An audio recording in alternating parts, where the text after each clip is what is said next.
Shalom. First and foremost, I want to give all praises to Yahweh, Bahasham, Yahweh Shai, and double honors to the apostles, elders of Great Millstone out of New York, who rule well, who taught us the truth here.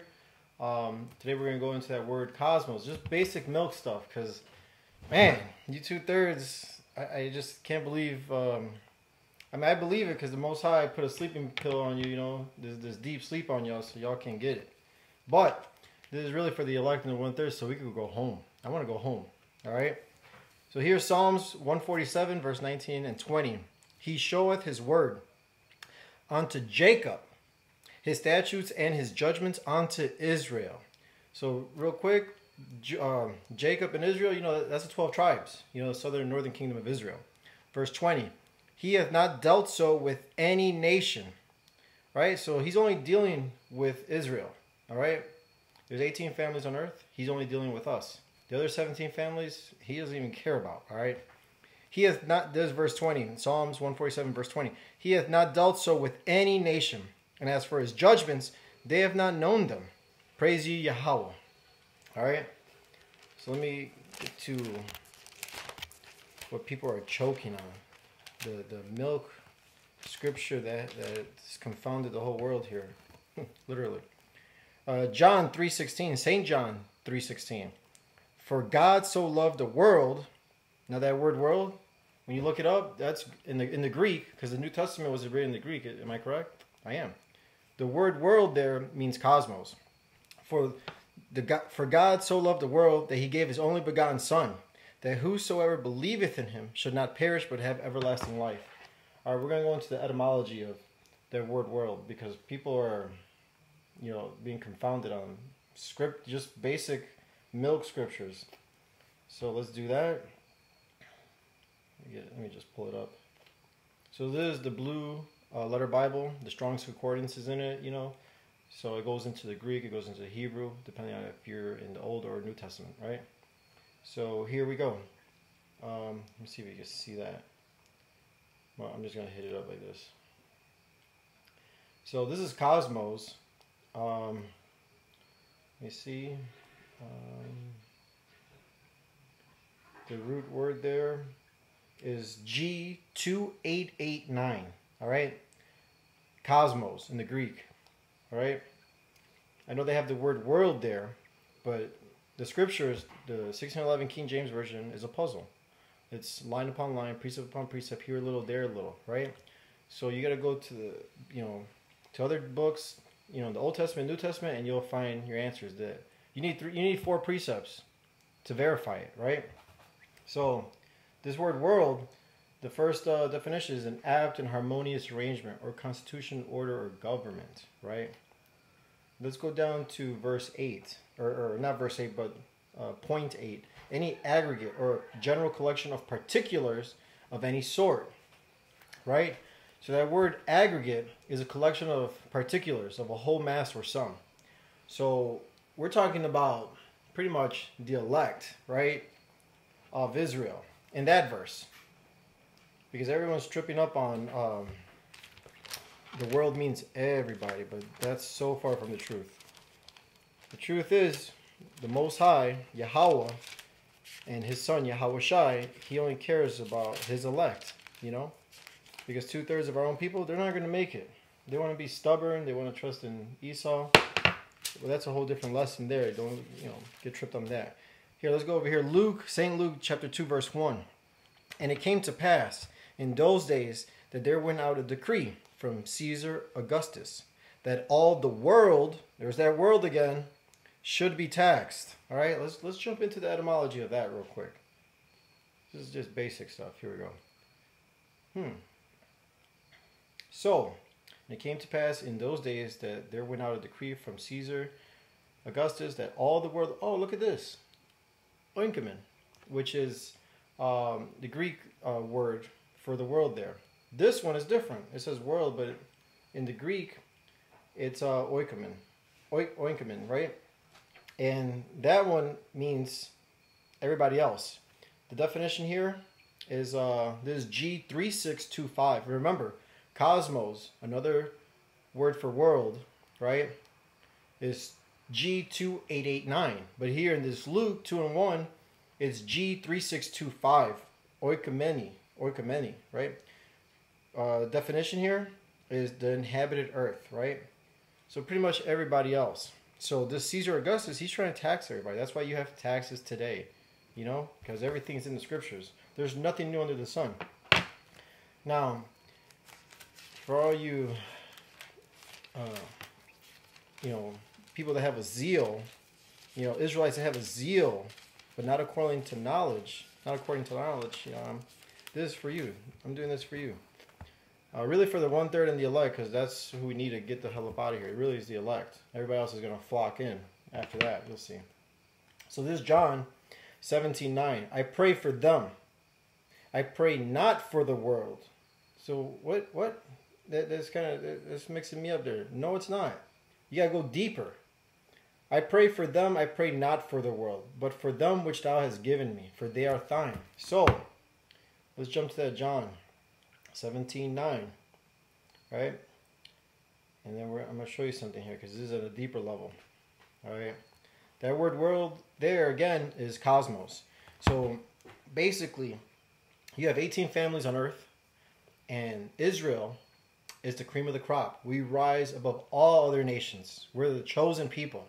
Now, within that chosen people, you have the elect, right? Who goes even further above them all right? So that's what he's saying right there. I pray for them. I pray not for the world. So in 3:16, we're talking about the world of Israel. In 17:9, we're talking about the elect of Israel. All right? So basically those particulars in John 3:16 are the elect of the Israelites, right? Now let me go into Wisdom of Solomon, which is in the Apocrypha. Look at that, I just flip over and it's there. That's the Spirit. Wisdom of Solomon, chapter 7, verse 28. For God loveth none but him that dwelleth with wisdom. Right? So, who's dwelling with wisdom? Just the Israelites. Just the men of Israel. The elect of Israel. All right, to be more specific. Let me see. Because this isn't for everybody. I know they teach you that growing up, and your families are taught this lie. My family was taught this lie as well. But, Tawada Yahabashim Yahushai for waking me up, for bringing me back into the fold, It's surely a blessing, a great blessing. Romans chapter 11, verse 7 through 9. What then? Israel hath not obtained that which he seeketh for, but the election hath obtained it, and the rest were blinded. That's plain. That's really plain. So only the elect of Israel is going to find the wisdom. We're seeking for wisdom, for salvation, for understanding. Only the elect is going to get it. And that's right there. That's New Testament. So all these other people that want to say, oh, the Old Testament and this. No, this is in the New Testament. All right? Real plain. Let me jump to Isaiah real quick. Let me get to Isaiah 28, 9 and 10. This is Isaiah chapter 28, verse 9 and 10. Whom shall he teach knowledge? And whom shall he make to understand doctrine? Them that are weaned from the milk and drawn from the breast. For precept must be upon precept, precept upon precept, line upon line, line upon line, here a little and there a little. So this is how I'm verifying John 3:16, that is only for the elect of Israel. I'm showing you all these other precepts, showing you that the Most High, Yahweh, right, that you guys call God, okay, he's only dealing with Israel. And his son too, Yahweh Shai, who the world ignorantly calls Jesus Christ. His real name is Yahweh Shai in the Hebrew, Paleo-Hebrew. He's only dealing with us, with Israel. All right? Let me jump back. I got another one here. And today the Spirit is just beautiful on me, man. Let me see what I got here. This is Wisdom of Solomon, chapter 3, verse 8 and 9. This is in the Apocrypha. Okay, so you're going to need to get a 1611 like this. King James Version. Okay, 1611. It has the Apocrypha in it. Or you can get the Apocrypha by itself as well. Okay. Again, Wisdom of Solomon, chapter 3, verse 8 and 9. They shall judge the nations What? But he loves everybody. No. He only loves Israel. All these other nations are going into captivity under Israel, under us. All right? They shall judge the nations. So those other 17 families, yeah, we're going to deal with them. You know? It's going to be beautiful. And they shall judge the nations and have dominion over the people. So we're going to be ruling over them. That's plain. That's so plain. And their Lord shall reign forever. Why? Because we're going to be dwelling with wisdom. Right? Because we know the wages of sin is what? It's death.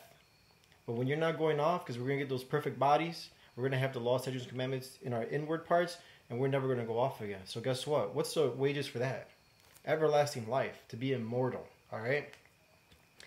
Verse 9, they that put their trust in him shall understand the truth, and such as be faithful in love shall abide with him. For grace and mercy is to his saints, and he hath care for his elect.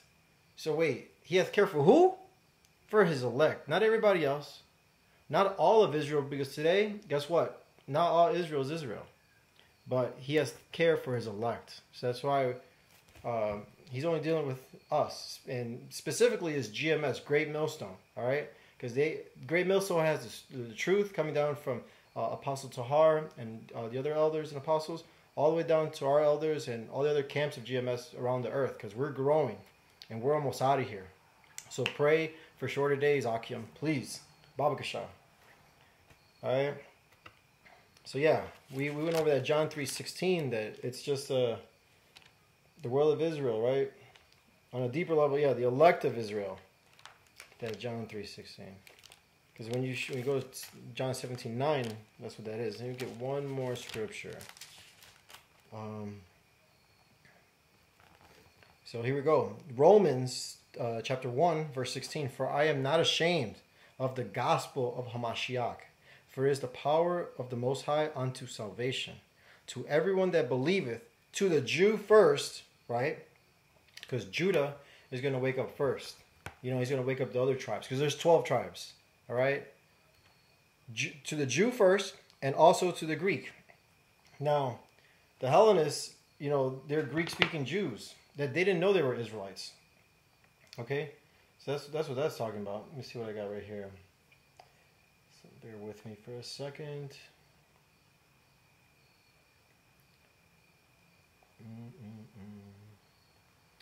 I'm pulling up that concordance again. Yeah, see?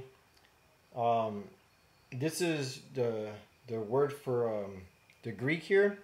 In Romans 1, verse 16, at the very end of 16, it says Greek. Now, it's really Helen.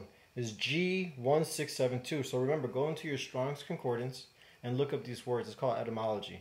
It's the study of truth or word origin. All right? So we're going to find out the real word and what it really means. And that's how you're going to, you know, get deeper into this. And if you deal with the Most High will increase you, Lord willing. And with that, I hope this was edifying. I want to say shalom.